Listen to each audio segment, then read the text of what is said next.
Okay, everybody's here, so thank you, I appreciate that. I'll call the meeting to order. Call the roll, if you would. Jody, Mr. Britton? Here. Mr. Chesney? Here. Mr. Cox? Here. Mr. Fishman? Here. here, Mr. Gray? Here. And Mr. Shipley? Here. And Marshall? Here. okay. Marshall counts too. You've got before you the minutes of the, meeting of December the 6th of the Executive Committee. Give you just a minute to look those over, see if there's any questions or comments.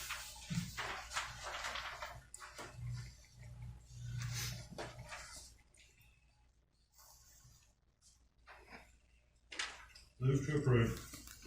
Second. Mr. Cox moved to be approved. Mr. Chesney second. All those in favor, let it know by saying aye. Aye. All those opposed, no. And the motion is carried. Reports. City of Morristown, Mr. Cox and Mr. Chesney. We've got several projects that are moving. It's not a great time of year to get a lot of construction going on, but in the recreational area, we're working on constructing a walking, running trail. It'll be a rustic trail in Fulton Hill Park. City crews are building that with our own forces. That started last week. Weather wasn't very kind to us. We didn't make a lot of progress, but we are working on that addition to the park. We're also working on tennis courts that'll be out at Loreno, the upgrade there. They had a meeting with the contractor and the design team, and the consensus was that project will not see significant progress until May. The weather needs to be warm enough for consistent temperatures overnight for the material to cure so we get a long-lasting product. So that will be a late spring project when that one gets underway. The big project we've got on the boards, of course, is the Morristown Landing project. It is continuing on pace with construction with still a target date for opening in November. We are still on track, even with the ongoing challenges of labor shortages and material supply chain issues. The team's done an outstanding job of managing through that, getting additional labor when necessary. COVID has hurt us at times getting key crews that are down, but the project is moving forward very well. Out at the airport, hopefully you've been out and seen that we've got some new hangars on the west side of the airfield that are going up. This is a public-private partnership with SEI. They're building 3 hangars. They've already moved into their big corporate hangar. This will allow us to house additional larger aircraft on the field. The demand remains high for both the these sorts of hangars and the T hangars for smaller planes. That shows a lot of economic health in our community that people have want to use our facility for that kind of business activity. In terms of housing, we continue to see a lot going on. To help put in perspective, in the last census, the 10-year period, our population grew a little over 4%. If we only complete the projects that have been approved by Planning Commission, most of which are already under construction, in the next 2 years, our growth will top 9%. We've got a significant housing boom going on, and the demand is not slowing down. Everything that's being built is being occupied. It's being occupied quickly, and the demand for new developers to come in and build additional housing remains strong. We see that as another strong indicator of the overall economic health of the community.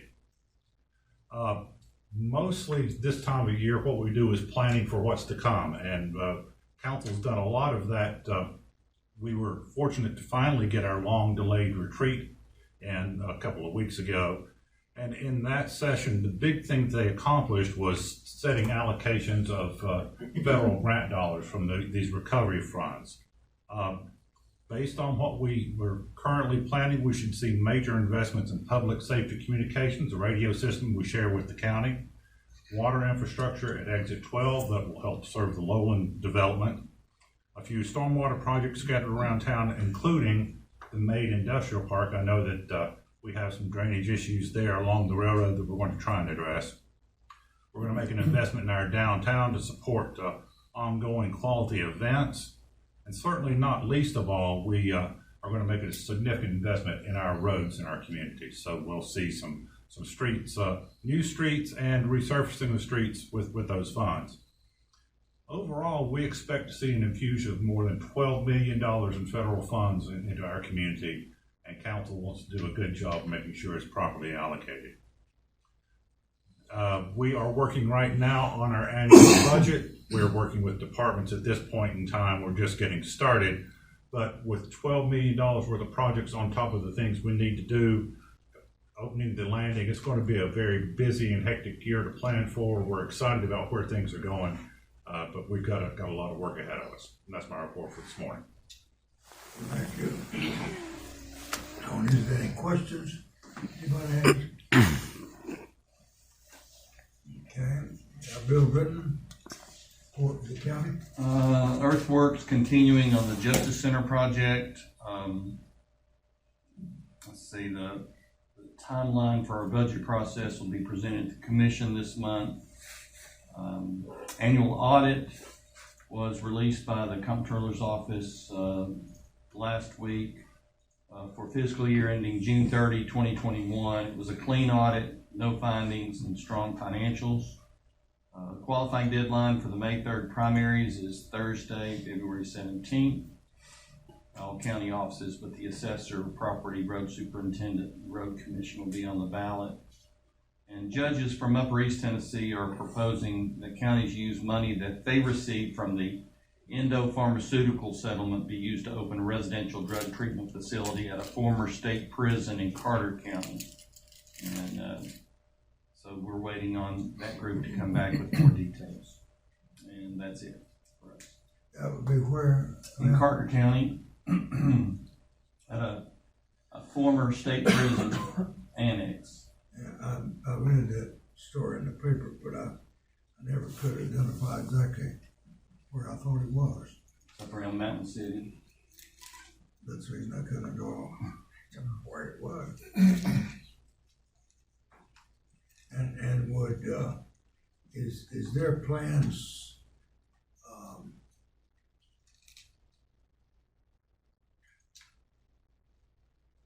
people that are, have a drug problem that have been arrested, is there, is it only for prisoners or is it only? It's through drug courts. Huh? It'd be participation through the drug courts in 9 different counties. Where do we stand? In other words, Helen Ross McNabb has done a fantastic job for our women that are in that.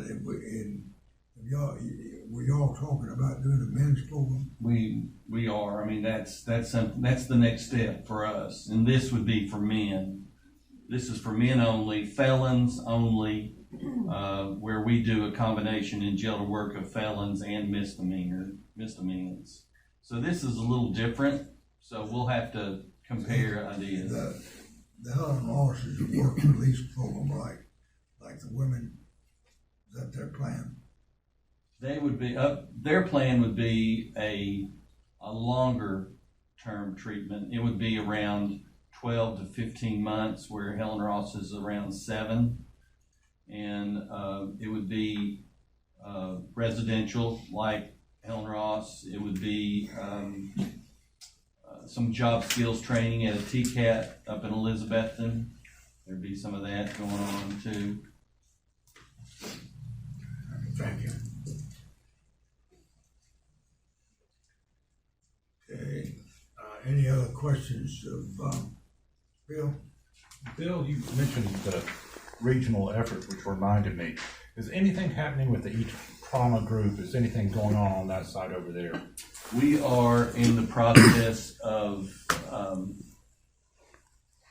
going through, what is it? What's that process?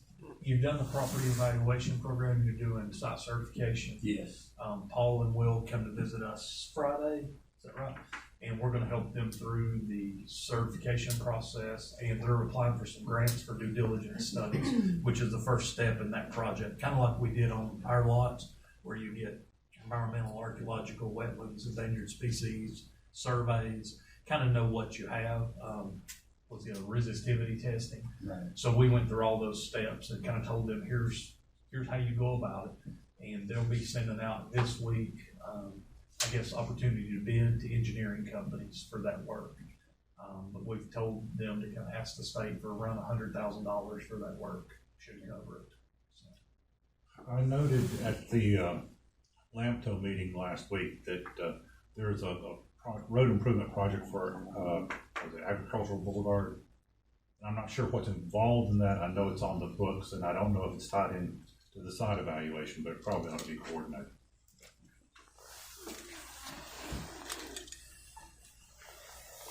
Anything else, Bill? Yes. Anybody else have any questions? Okay, Marshall, have your report. So I guess the first thing, I'll let Jody tell you about this, about the cost of living survey that she's working on. So we participate in a cost of living survey once a quarter. The chamber started doing this way before I ever came on board, so this is a long-standing program that we've been participating in. I go around and I collect about 25 grocery item prices, and then it includes housing prices, general service prices like auto maintenance, getting a washer serviced, dry cleaning. So all in all, there's about 55 prices that I collect, and then I send it to a national organization, and there's about 260 communities nationally that participate, and so we're compared on that. And then we get a report quarterly, and then we get a report for the year where they average it all out. Right now for 2021, I just got the report, and we're in about the 89th percentile for the cost of living nationally. And that's pretty, for Tennessee, there's 9 communities in Tennessee that participate, and that's kind of where Tennessee is, between 86 and 90%. So we're in the lower average for cost of living. So what does 100% represent? Kind of the cheapest you can be. 100%? Yeah. One's the most expensive. Yeah. Okay.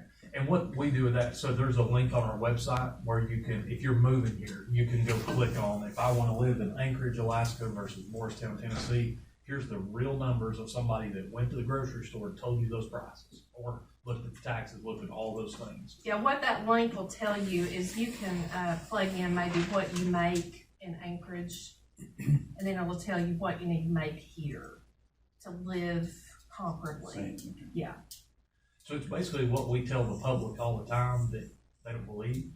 It's a way of quantifying it through numbers. It's saying, here are the communities that actually went out and got the numbers. Now, as elected officials, we tell you, but you don't believe us because we're elected. Here are the numbers to prove it.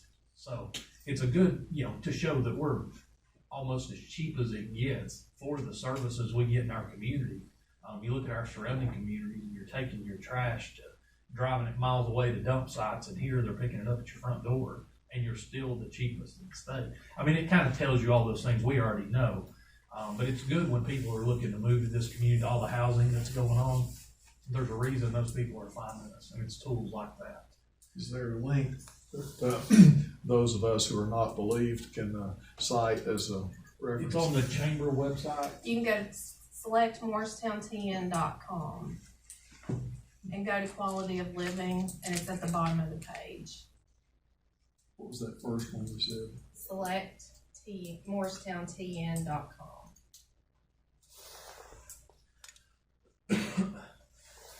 So on industrial projects, activity's been really high, which is interesting. This time of year is usually pretty quiet for us. Typically, you know, in the projects we see more than half are international projects. What we're seeing right now, though, is mostly US-led projects, to start more manufacturing in the country, which is good. Typically, we would see 52 RFIs on average a year. I think already for January, there were probably 12 or 15 just for the month of January. So activity's been kind of a lot higher than normal. We are being pretty selective with the projects we select to submit on, because we don't want things that don't complement our industry or our community. We don't want dirty industries. We don't want things that, or if we can tell you, if an RFI comes to us and says average wage $10 an hour, we throw it in the trash. We're well beyond that as a community. So we focus on better projects for the community. We did have Greenworks in town a couple weeks ago, so they're the ones that purchased the GE building. They're looking at trying to expand that building another 100,000 square feet, which is really exciting. Their hopes are to be putting out product they'd like to by the summer. So they'll start early on with assembly, then move into all their manufacturing equipment. So right now they have equipment on the way from, I think, Port of Charleston. He said they had some equipment coming in from overseas for manufacturing. So you'll start seeing those products around the community. And I've told the company, as much as we can get mowing, public spaces to save on cost and labor for our community, that's ideal. They are working on some autonomous vehicles now to do mowing. So right now they make one that you can buy that mows an acre yard. What they're developing are ones, based on GPS systems that'll mow 100-acre sites. So that's kind of exciting to see the technology that they're working with. And if you look at your labor costs of putting somebody on a lawnmower for 12 hours, to be able to do it unmanned and through GPS and do it safely, it's pretty interesting. So it's pretty high tech, a little different than we think of doing it today. And when you say they hope to be in production, when? They're saying this summer. They're looking to do a formal announcement. They're waiting on the Tractor Supply CEO's schedule. And they want the existing building. So what they're doing now is clean up, filling in holes of the former pits where they had metal presses.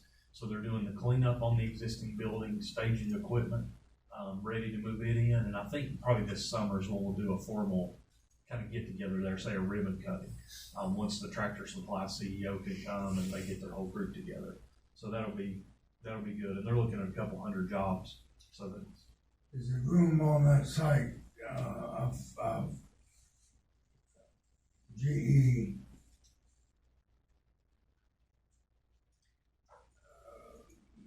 obviously expanded and expanded and expanded from their original building?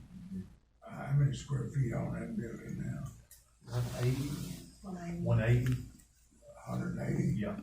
And they're thinking about wanting that on? We thought they could just get 50, but once we sit down with an engineer and looked at the numbers, we came out with 75, and then they said, no, we don't want just to the side, we want the back too. So we should have engineering this week to show they can get 100,000 on it. So that'll pretty much maximize that site. There was no more we could squeeze on that site. Of course, they park across the street, so that's not a problem. Where does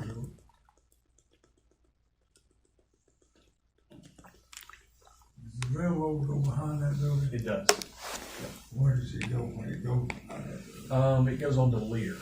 Huh? It goes all the way behind Iconic to Lear right now. No, I know it goes to Lear. Oh, where does it That's go? on the other end. Oh, okay. So it turns back behind, our plastic down here on Carpenter Double H. and Double H Plastic. And then goes across the road by Shelby Williams. And then it makes Comes in and goes to Shelby Williams, Yeah. that's right.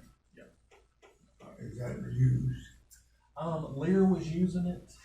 They're marketing it. They're marketing the Lear building for a new user to use that, but it's not used much right now. I think long-term Iatric may use it for alcohol. Once they start doing more white production, their plan is to bring in alcohol by rail. Okay. the lack for us in these projects we're seeing are still existing buildings. We're that fortunate community, we don't have a lot of open buildings. So our focus has been redevelopment of those buildings.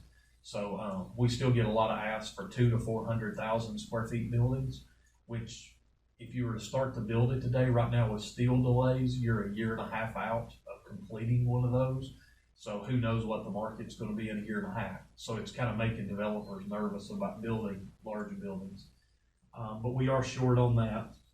But when you talk about that size building, that building that you and I looked at the old Island plant, any prospects on it? We're still waiting on, water tank timing. So most of our prospect, we've shown it to some people, and it's got about a million square foot total, or 1.2 million. Out of that, about 200,000 to 300,000 is occupied right now. So they've got a couple of tenants in there, but there are some good spaces. There's a few good 100,000 square foot spaces, and it has water, it has sewer, it has all those amenities, but it doesn't have the water pressure for fire protection. So I know the utilities is working on a new tank to get that done. Do we have any idea when they're gonna make a decision? I think they've made a decision, but I'm thinking you're probably looking at a year to a year and a half before, a year to a year and a half before it say it's ready, Not so long. just to design and build the tank, and delays in steel.